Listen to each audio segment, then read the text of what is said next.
Ayan na po, nataniman na uli ng mais. Lawak na ng maisan. Barangay Concepcion, Sariaya, Quezon.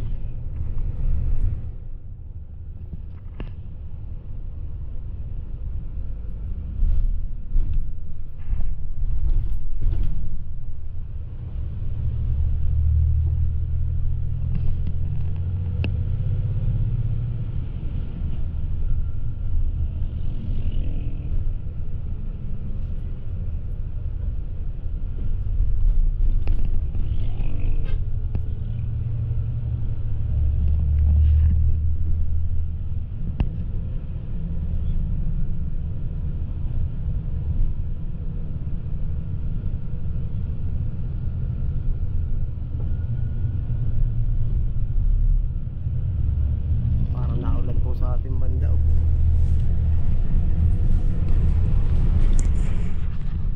May pinuntahan lang po.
Nataniman na rin po ito ng mais.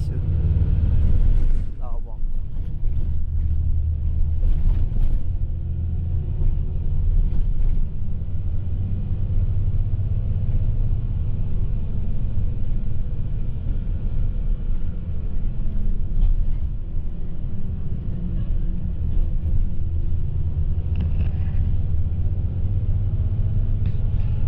Lawak.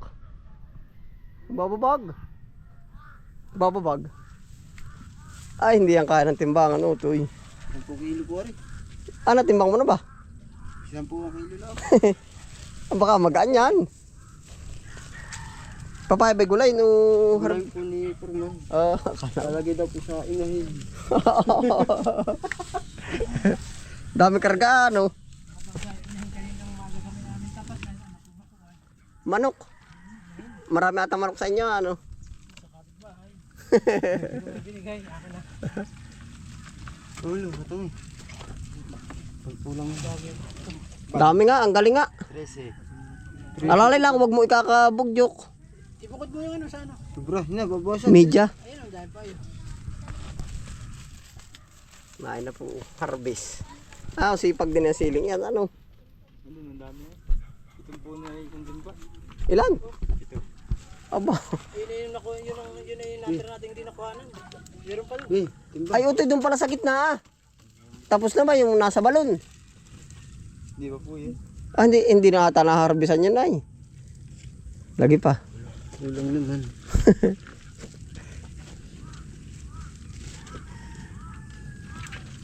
Umiangat to. Na po silim panigaw pagkasipag mamunga. Bukas ay iakat pa ulit mga pichay. Oo, pag-ari pa ay. Ari pa yun. Ne, ano kaya? Akong katali. May abono na. Yun oh, bumila ko ah. Kumuha ko pa siya. Kalahati sako. May 14 din. Nabili na ng ano, marami na yata. Nabili na ng abono.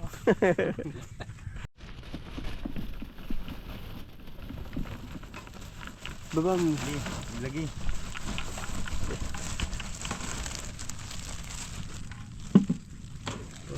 Marami na ulit yung papaya ko tantoy. Ay oo. Ang bilis nga. Tatlo. May putihing pababarit yan, wala na. Ay may namumuti pa ba ngayon, wala na? Wala na. Ay biyahe na yan. Ay oo. Ay ilang kilo rin, sulat eh. Ilang kilo nga rin po? Tatlo. Tatlo ano ba ito? Lahat. Biyahe na, pasobra na yun. Nasaan si Philip? Oo, pagtalaw. Oo.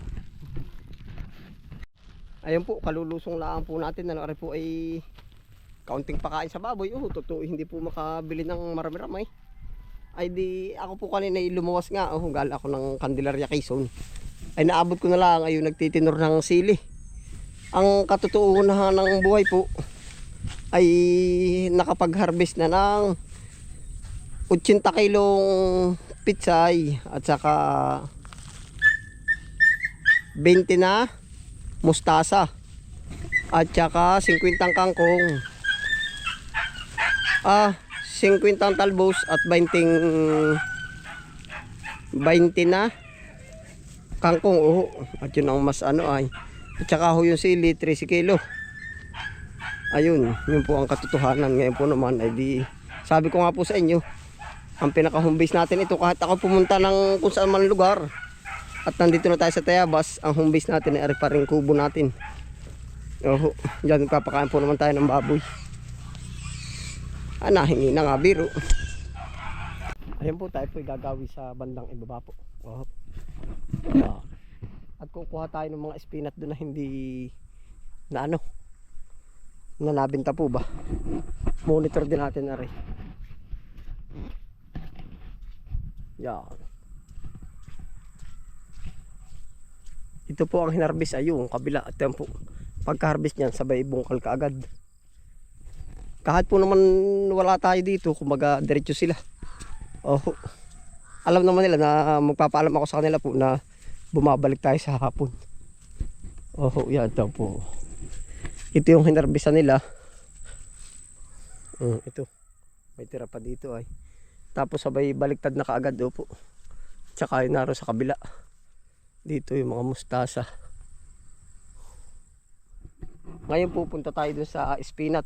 Pero yung ibang spinat po tuloy pa rin ang benta. May mga nasusubra. Hindi kaya ng merkado. Pamakain natin siya sa baboy. Upo. Maganda rin po itanim mga spinat. Upo. Yan, pero tayo po, di ang kapal nga po nun. Ito, tatlong plat na ito. Spinach sa puli ito. Yan. Yan, panibol. Yan, mga spinach na po yan. Tatlong plat. Ang tagal na po dito nag-spinach, pero meron pa rin, no. Panalo nga pag pamakain sa baboy, Yan. Nagsasanga pa. Tanggalin lang natin ganito, silbing pakain na sa kanila. Mga 1 week po, ang bilis ulit. Ganito na ulit kalaki yun.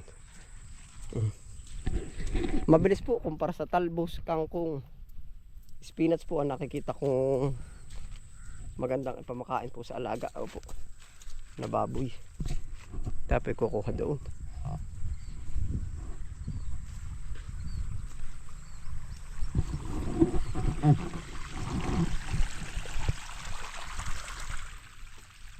Ari pa ang mga i-harvest. Yan. Bawasan na rin pala.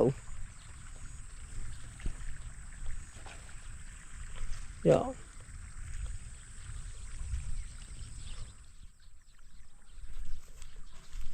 Sunod-sunod na po yan. Ari po lahat na ipunla na. pichay mustasa. Update ko na lang po kayo sa mga susunod pong episode. At ang target natin ay yung kabila.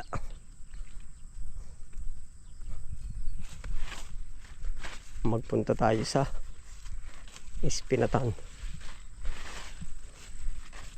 Siya yung namumukunta aking kataasan doon na yun. Espinat.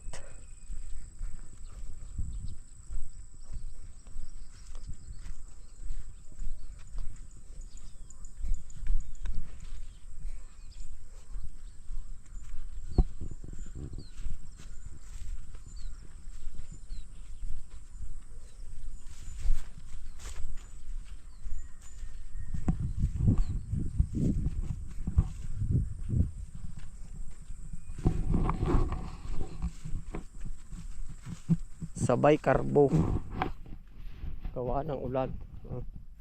Singkang, malapit-lapit na rin po yan.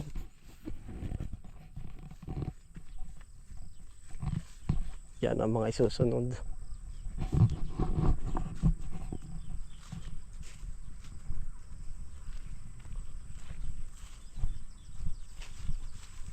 Yan, ito po nung nakaraan yung atin nakuha, Laguna uli. Hindi pa tayo tatapos dun, Malaguna ulit. Sa bagay pa araw-araw ako nangunguha nito.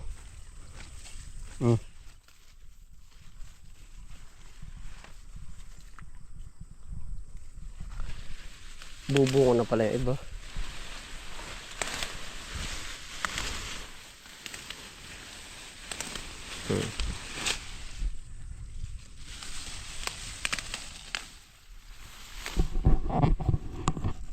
Yan, ito po ang ganap kahit po tayo wala baga. Oh. Minsan tayo ngay lumuluwas.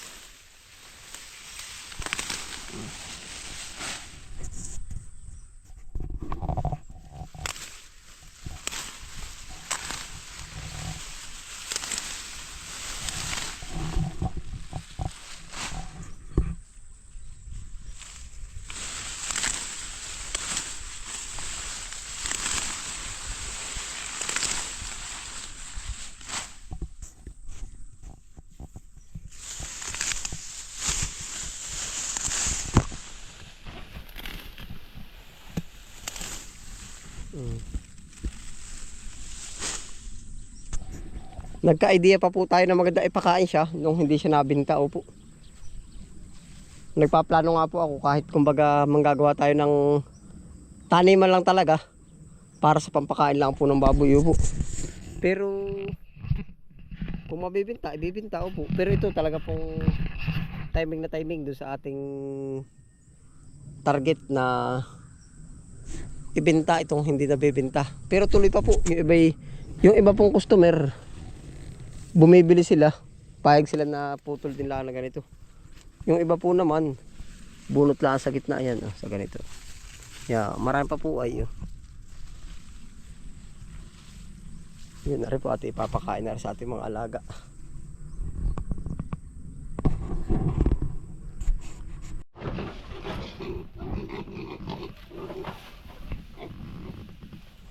Parang kalabaw.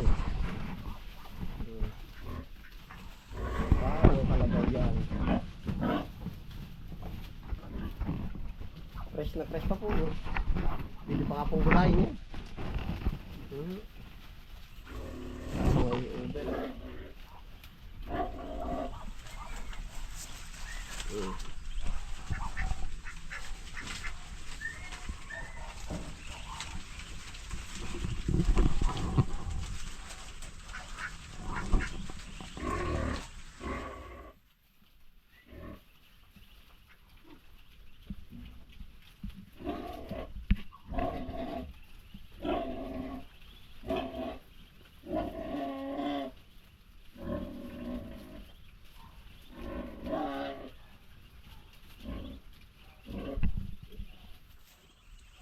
Walong piraso po yan.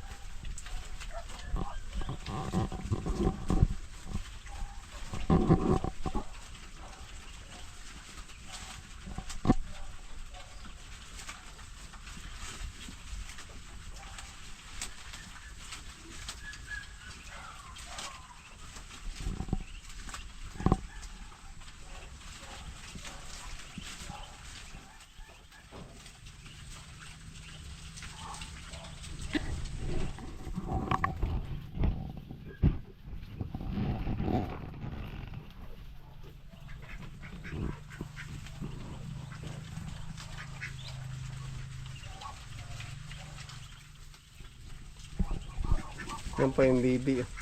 Yan, kita niyo po yung jaryo yan. Jaryo. Patokaan.